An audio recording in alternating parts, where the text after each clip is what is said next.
Nichiren wrote very little about the mechanics of religious devotion for its own sake. Almost everything that survives from his hand is occasional. A letter to a sick follower, a rebuke to a wavering samurai, a defense written from exile, a note of thanks for rice or money sent to him in hardship. This matters for anyone wondering what to do when chanting starts to feel like noise. Nichiren never framed the practice as a ritual that earns merit through repetition alone. He framed it as a tool bound to a purpose, and when the tool starts to feel pointless, his letters consistently point back to the purpose rather than to the tool. Take his correspondence with Shijo Kingo, a samurai retainer who spent years absorbing real damage for his faith: confiscated land, slander to his lord, an actual ambush by jealous colleagues. In the letter now known as the Three Kinds of Treasure, Nichiren doesn't console Kingo with promises of a peaceful inner state. He tells him bluntly to live in such a way that people in his own city would openly praise his diligence toward his lord, toward Buddhism, and toward the people around him. He adds that the whole point of Buddhism comes down to a person's conduct as a human being. That's a strange thing to say if practice is meant to be a private, repeatable ritual detached from the rest of a life. Nichiren is saying the opposite. The practice has no meaning except as it shows up in how Kingo treats his lord, his rivals, his household.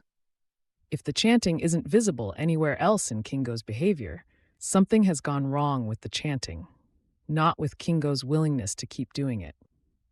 This is the same logic behind what Nichiren called the three proofs: documentary proof, theoretical proof, and actual proof, a framework he used repeatedly to argue for the validity of a teaching over its competitors. Documentary proof asks whether a teaching is actually grounded in scripture rather than invented.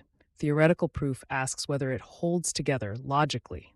But Nichiren was explicit, in more than one letter, that actual proof outranks both. He put it almost dismissively: reason and scriptural backing matter, but the proof of results in a person's actual life matters more. He wasn't gentle about this. He treated it as a test a teaching could fail. That's an unusual thing for a religious founder to build into his own system, an admission that if the practice doesn't produce visible, checkable change, it doesn't get credit just for being sincere or ancient or emotionally resonant. So when practice flattens into autopilot, the honest question Nichiren's own standard raises isn't, how do I feel about this? It's, what has actually changed? Has anything in daily conduct moved? Patience with a difficult coworker, follow through on obligations, the willingness to face something instead of avoiding it? If nothing has moved, the mundane feeling isn't really the problem. It's a symptom pointing at a deeper one, which is that the practice has been separated from any stake in outcome. Nichiren's letters to struggling followers rarely address boredom directly, because boredom wasn't really his category. His categories were doubt, fear, and neglect, and he treated all three as related failures of taking the practice seriously, as something with consequences, not as failures of feeling. He was also unsentimental about persistence itself. In letters written during periods of real danger, after the Tatsunokuchi execution attempt, during the Atsuhara persecutions, he pushed his followers hard on the point that faith which weakens under pressure or drifts under routine was never being tested by anything trivial. It was being tested by exactly the conditions that reveal whether a person meant it. He didn't offer techniques for re-inspiring devotion. He offered warnings that half-hearted faith is like trying to light wet kindling, that people who let their resolve slacken hand a victory to the very difficulties they claim to be facing down. That's a harder framing than most modern treatments of spiritual dryness, which tend to normalize the flat period as a phase to be waited out gently. Nichiren's letters suggest something closer to. The flatness is a decision point, and it should be treated as one, not soothed away. There's also nothing in his writing that treats repetition itself as suspect. He wasn't against routine. The practice he prescribed is explicitly repetitive by design.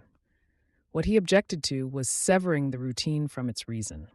His letters to Kingo, to the nun Nichimyo, to Toki Jonin, and to others return again and again to concrete circumstances: an illness, a legal threat, a family conflict, a debt, and tie the practice directly to navigating that specific situation.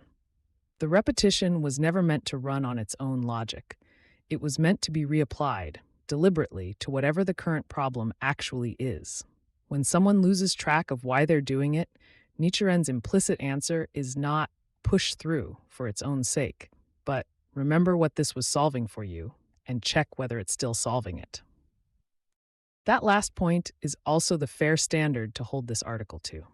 An essay arguing that Nichiren's own texts treat hollow, autopilot practice as a signal to look for actual results rather than a reason to quit should itself be judged by whether it produces something usable.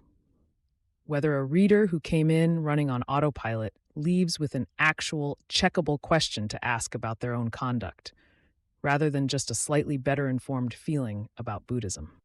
If it doesn't clear that bar, it has failed by the same measure it's describing.